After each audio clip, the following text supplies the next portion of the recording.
Okay, a wee disclaimer, okay? What I'm about to say is just my opinion. If you don't agree, that's fine. If you agree with me, cool. That's all I'm doing, is saying my opinion. It's just a short little video. Don't take it seriously. I'm not one of those people that tries to, hate something just to hate it. Like, oh, this is stupid. Oh, that sucks. I'm not one of those people. I just give my opinions on it in a civil way, okay? That's all there is to it. I'm just want to point that out. Enjoy the video.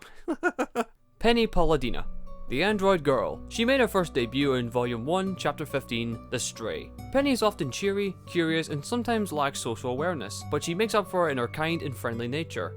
Very innocent, to best put it, but she had a role to fulfill, be some future huntress android in the making, who also had some badass weapons on her, from fleet of swords to a laser cannon. Like seriously, a laser cannon! What can I say there? That's pretty awesome! Penny was loved by many in the community for her personality, so when Volume 3 came round, yeah.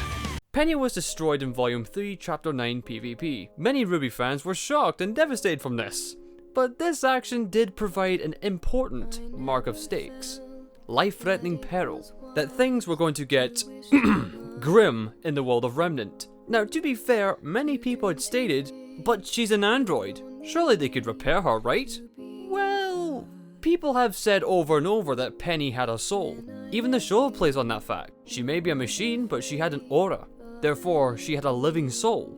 Which begged the question still, could she be resurrected?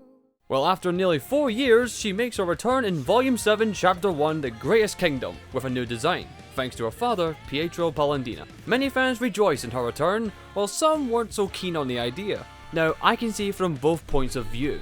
Wanted to see Penny again revamped, fighting side by side with Team RWBY and Junior, the combination of team maneuvers they could utilize for future battles would be awesome to see. Having fun alongside with the main team, interacting with everyone, it's an idea and prediction that fans wanted to see. Meanwhile, some say it's pandering to appease the fans, that it's retconning Volume 3 and it takes away the real life threats of consequences. I'm on nobody's side, but I do have an opinion, hence why this video exists. As much as I like seeing Penny back in action, there are a few things that bother me.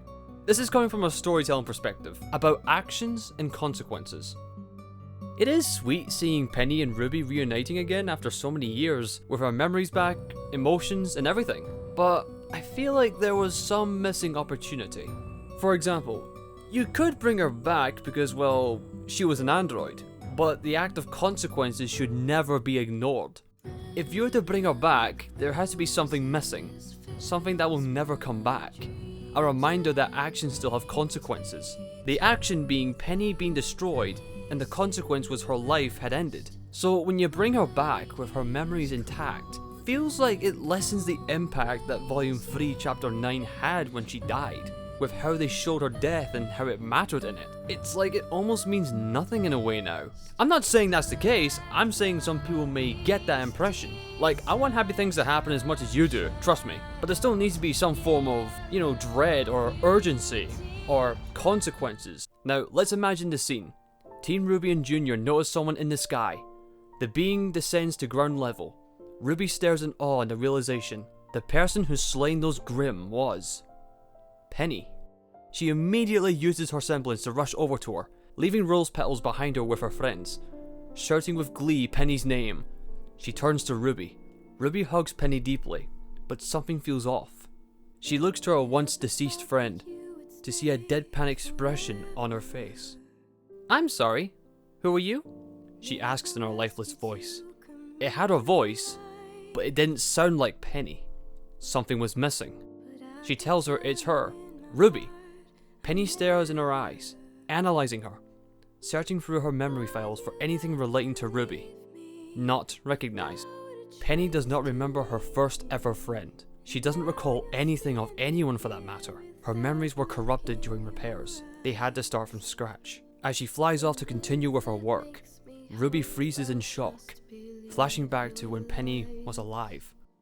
This further shows that there are still consequences. Penny can be rebuilt, but something about her has to remain gone, to remind her and the audience of life and death, that the choices that the creators made still have an effect on the world and its characters. I feel like if you took away her memories and attachments, it would have been a better idea. It would also bear as a reminder to Ruby about stakes, consequences, and what those stakes are. To never lose anyone again, and to make sure that no one goes through loss the way she did. People are counting on her, and hunters and huntresses alike. This whole thing involves everyone of Remnant, and the more time they waste, the more people can get hurt or die, including her friends and family. Throughout this volume, you could have Penny Point.2 work with them, and RWBY could try to spark something back. Maybe subtle things, from small talk to old memories, but never say it's working. If you wanted, you could add a scene where Penny Point.2 saves RWBY from a close Grimm encounter, and make it similar to Volume 2, where she saved RWBY from the truck. After killing the Grimm, Penny Point.2 stares blankly at the ground, processing to herself, to then snap out of being idle and continues on, with her saying nothing. Small instances with RWBY could trigger more memories but never recover them, making her question herself in what version of Penny she is. Those last two ideas are just something I came up with top of my head, or even if you want to keep her memories, remove her emotions, so it really hits that odd factor, an emotionless Penny who has her memories but lacks the capability of human emotion. A cold, grim killing machine. But my overall opinion is, I feel like having her back without her memories would have kept a firmer grasp on consequences, like having a physical reminder of loss, walk around as a ghost of the past, an uncanny valley. It would have been much more effective in terms of RWBY's character and to further convey actions still have consequences. Lesson being, don't bring a character back to life unless it comes with a price. But if you're gonna resurrect a character, for them to return, there needs to be something that can't be recovered. Whether it be their very soul, like, oh, you can bring the body back to life, but the soul can never be recovered. Or their memories, powers, etc. Something has to be gone to keep the meaning of death. Because if death has no real consequence, then what is there to fear? Now, I don't know what Miles and Kerry have up their sleeves. I don't know what they plan to do with Penny, but whatever they want to do, that's totally up to them. Like, maybe Watts could hack into Penny's circuits and make her go to kill mode, with her or without her full awareness. Up to you, either way sounds not pleasant. Which could then lead to an emotional fight scene with Penny versus RWBY. At first, RWBY goes in the evasive, while Penny goes in the assault. As she continues to evade Penny, Penny's maneuvers gradually get more life-threatening, almost killing RWBY. The end result could end with either RWBY having to shut her down, or Penny gaining control again. Just another short idea there. In a way, it's a mixed bag. It's nice seeing her back in the show with everyone again, but I can't help but think, maybe they could have done something here. Something very emotional for RWBY. So, if you're happy with Penny being back, that's fine, that's totally fine, you're allowed to enjoy that. If you feel like bringing her back was a mistake or not done the way you thought, I understand. Either way, you do you. We all have opinions. Opinions are different, which is fine. People cannot like something that you like, vice versa. It's inevitable. Just to clarify, I do not have any hatred towards Miles or Kerry or anyone in RWBY. I keep up with the show because I love the show.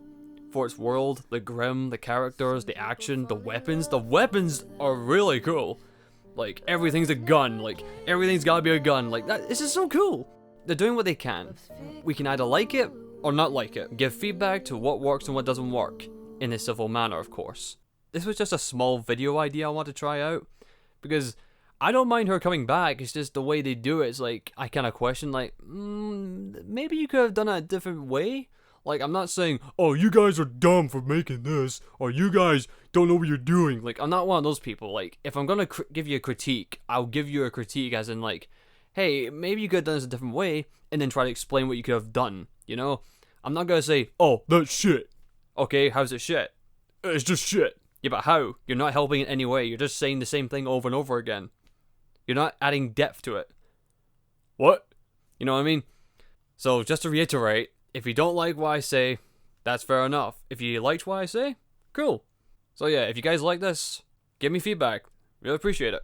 So I hope you guys enjoyed this. See you all next time.